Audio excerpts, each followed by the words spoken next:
Hello, dear ones. Father Peter John, coming to you from All Saints Orthodox Church in Bloomington, Indiana. Christ is in our midst.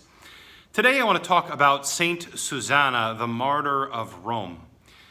She was a beautiful young woman. Her father was a priest and her uncle was Pope, I believe his name was Gaius, if I remember correctly, of Rome. And she was being sought after by the Emperor Diocletian, who was an evil man, to marry Diocletian's adopted son, Maximus. Well, it seems that Saint Susanna had absolutely no interest in this union. She had no interest in the prestige that it would bring to be married to the emperor's son. She was completely and wholly devoted to Christ and his church. So she desired to remain chaste, celibate.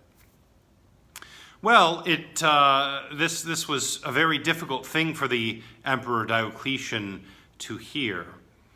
So some certain aristocrats went to Susanna to try to convince her to marry Diocletian's son. Well, not only did she convince them that she was not going to marry Diocletian's son, she also succeeded, by the grace of God, in converting them and their entire households to Christ.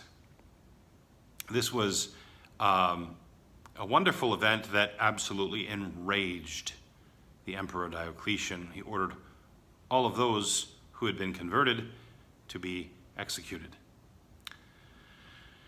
After this, Susanna was found in her father's house, and she was executed right there, martyred in the home. Shortly after this, Pope Gaius went to the home and he consecrated the home as a church. It was a church that was founded there on the blood of the holy martyr Susanna. Interestingly enough, the wife of Diocletian was secretly a Christian, and she came and took the body of Susanna and buried it honorably. Shortly after this Pope Gaius consecrated this home as a church and began serving services there, both he and Susanna's father, the presbyter, were martyred for their faith in Christ. Saint Susanna was willing to give up everything for her Lord. She lived a life devoted to him. She served him until the end, even being willing to give up her own life for him. May her life be an inspiration for us. You know, sometimes during fasting seasons, we just had a 2-week fast for the Dormition of the Theotokos. We think about how hard it might be to give up this or that. Maybe we gave up chocolate, in addition to other things, or, we gave up sodas, or we gave up pizza or whatever. And we think, all these things that we're giving up. But then we look and we see that the things that we're giving up, they're very small. It might be hard for us. They're small. But it's kind of like when you start lifting weights.